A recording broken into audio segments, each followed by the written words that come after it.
Hi, it's Nancy with Gardens Grow, and we're having a rainy day. Yesterday was rainy too, or actually it was only misting, sometimes pretty heavily, but I stayed out here in it all day and it was wonderful.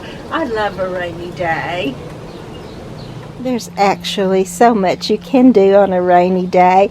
Today my husband and I went to several different nurseries around our area, our local nurseries, in about 15 minutes from here to another little town. And I purchased a bunch of pretty little plants to fill up, and I've been wanting one of these, or actually I ended up getting two of the Kong coleus, which are a bigger leaf. They're so pretty. Of course, I like just the regular coleus too, as you know. Like, there's one of them right back there. There's another little red one right there. And what I started to show you over here was the glasses that I've got. These were some of the glasses, these and these, that I had in my window. So I need to wash those and put those away for this fall when I'll be bringing clippings in again. And I love to plant on a damp, rainy day, if it's not pouring down rain, of course, but if it's just misting lightly, it's a perfect time for planting because the plants don't go into transplant shock. So I did get several planted of my pots yesterday. They do look kind of scraggly right now because a lot of them were the ones I took from out of the window sills and put them out, and they're not used to the weather and the elements, so they'll have to get used to them. Sometimes they get used to them and put their little root up and just become just as beautiful as one that you bought this year, and other times they just don't even make it. So we'll see what happens, but I feel it's always worth a try. These are some more peonies, or peonies, I say peonies, peonies that are coming at opening up. It probably would be opened if it wasn't such a rainy, cool day. It's cool. I have a sweater on today.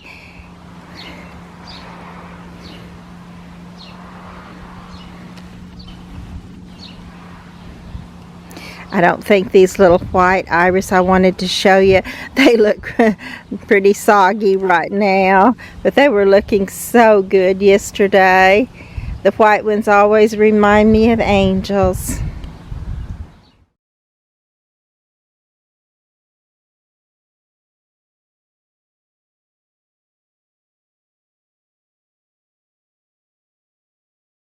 One of the things I purchased was some gazanias. I only purchased 3, but I want to put those in with this in this pot around the edges of it, or the bottom part of it, in with the coconut liner and fill some of that out.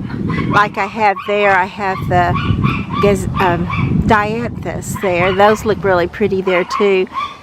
But I noticed the gazanias look really well there too, because the size of them is just perfect for that spot.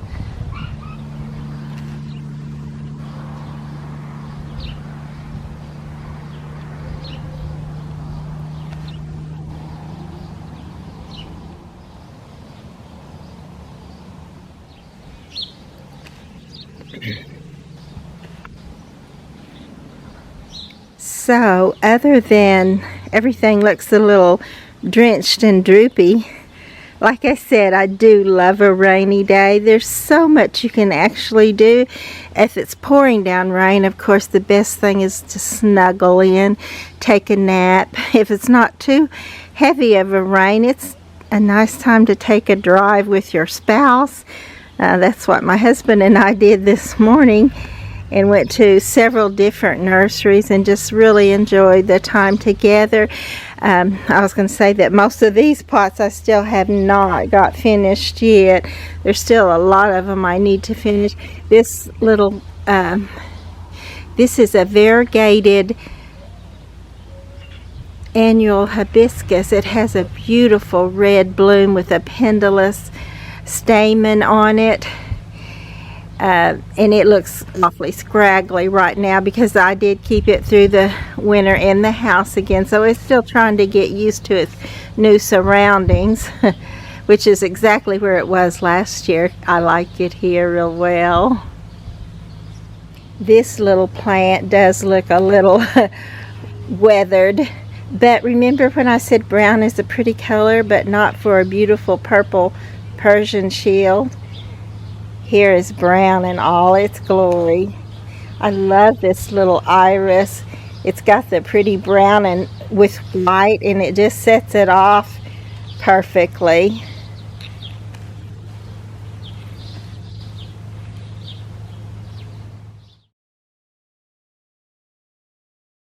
And this one has brown with the yellow around it, and they're both very pretty.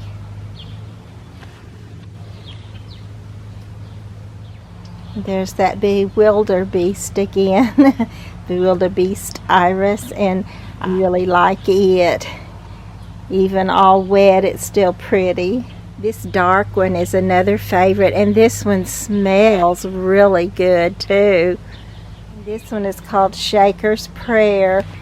It's another favorite too. My mother, I'm sure I put this in last year's post, but my mother always liked this one, and I really didn't that much. I thought, well, it looks like it's done with that brown on top, but I have learned to love it. I think it's just something that grows on you, but she loved it to begin with, but I've learned to love it too. Here's some more pretty brown. Here's one with purple with yellow edging on the top of the top of the white has yellow edging, and then that pretty purple. And then my peony bush has gotten wet, and they're all kind of hanging down. This is a pretty peony though. Let me see if I can lift this one up enough that you can kind of get a idea of what that really looks like. This one's also lovely. And I don't remember if I have already shown you this one or not, but this west fence, it gets some shade and plenty of sun too. So I'm trying the calabachoas in it, and I think this one, if it'll make it, is going to look really pretty there. It's the coconut liner, and that it does have enough room in there. I have some that were shallow, and I tried them and they just didn't make it. Like, let's go on up the row here, because there is the shallow one, or one like it, that I tried them in, and I ended up just putting little sedum in that because they just need more depth to them. Like this one I think is going to be like a perfect size, and hopefully it'll be even in a good location. I'm still trying to decide on that one. I have to try a few more things and see how they work. These little blue irises are pretty, but they too are just a little bit weighted down with water. So we're coming up on some of the pots that I did go ahead and fix up. This one has both pots that I bought plants that I bought this year, as well as some like this one here that I kept in the window. And this one, it's alternate. This is a Black Knight alternanthera, and of course this is a coleus back here, as well as this little one here is a coleus, and both of those were kept in the window, so I'm hoping they'll put their little roots down and do well there.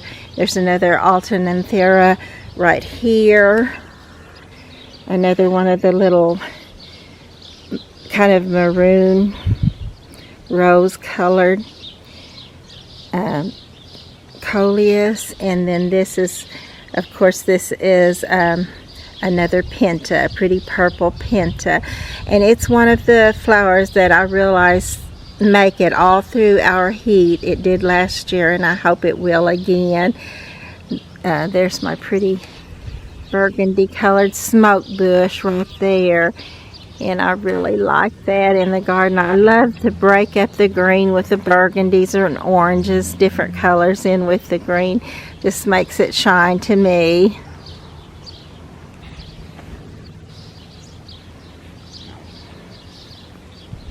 This was the little peony that I bragged so much about that I didn't get to see it last year. Now it's just a scraggly mess between the rain and the winds. There's nothing left practically, but it was wonderful to get to see it. And maybe I'll put one of the still pictures on with this so you can remember what it looked like in all of its glory. There's some more of the clematis.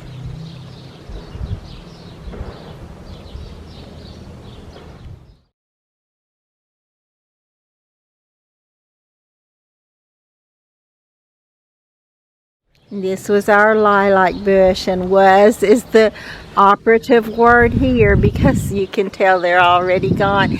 I need to get out here and trim this one back. I don't want it to get too terribly tall. I don't want it to block the view of the rest of the garden, but I do love the lilacs. I was also noticing that by now even my little bridal spirea is fading. It's beginning to fade. It'll lose all these pretty white, and even the rain has made it go heavy and drape down and just not look good. This is my Weldula, or however you say. I'm not sure how to say that, but it's usually a beautiful little bush, and I still think it's pretty, but I've got to figure out how to keep my blooms from changing colors, because these are supposed to be a red, or at least a extremely bright fuchsia. I think they are closer to red actually, but they turned white or yellowish white on me this year, so hopefully I can get those back to their original color for next year. Look at this pretty little verbascum that came back from last year. I remember when I just hoped and even prayed that I could have verbascum come back. And then it's also in the mullein or hollyhock, miniature hollyhock family, and they can become invasive even, but so far I just feel lucky to have them come back. They're so pretty. I was on my way to show you the pots that I did get done, but I had to stop at this beautiful little Dutch iris. I've always loved this little iris because it's so bright and beautiful when it blooms. I just love this yellow and blue together. These are some of the pots that I put, the ones that I put in both of these pots are passion flowers. One is supposed to be pink and one is called triboli, and it actually has a fringe, and the fringe actually dingles to, or moves. It has a movement to it. I found these pretty little tiny or slim trellises at Kmart, which was wonderful because I'll want to bring these in. They're not cold hardy, and that way I can just take the trellis right out, clip the plant back, and bring that in and hope and pray that it will make it through the winter for me so I can put them back year after year. Wouldn't that be wonderful? There's some more of the columbine. And there is a little planter and container that I did get finished. I'll just go over there a little bit closer. So this is one that I did in the mist yesterday, and it feels so good to be getting them done, and it's wonderful for the plants because they do not mind being moved around. As if it's misting on them, they don't even go into transplant shock most usually. But I've got this one full of like new plants that I purchased, and then little clippings that I kept in the window, and then little transplanted pieces from other pots where it came up volunteer. So I'm hoping it will do good, and I feel like it will. And this is another little pot that I finished out yesterday. I did use the Dusty Miller and the Silver Falls Dachandra or Dachandra, however you say that, and then I put some little clippings from the windows in there, and I don't think I put yeah, I did put a new plant in there too, because this little verbena is a new plant, and I've had the blue verbena back here and I just loved it, but at that time I didn't have a blue, and so I put that one in there, and it's pink, which I might end up liking it just as much or more. There was a little pink in this coleus, but I know I love the blue here. It just did so well. It just filled that pot out. But all this little green stuff you see coming up is alyssum that came up volunteer from a small little alyssum I had in there last year, but it's really looking good. I've got more pots that I didn't do than that I did do, but this one is one that I did finish up, and it's got, I think this is all just the little clippings that came out of the window. It's got Alabama Sunset Coleus, that beautiful, oh, the rain is going to come up a little heavier. I may have to go inside, but this pretty little one here has a little blue, purplish blue flowers on it, and then the Alternanthera, which turns a beautiful red in the sunlight, so that's going to be pretty too, I think. I also did these two little pots with mostly clippings from the window, but there are also some new little starts in there that I got from this year. Now I'm going to have to go in.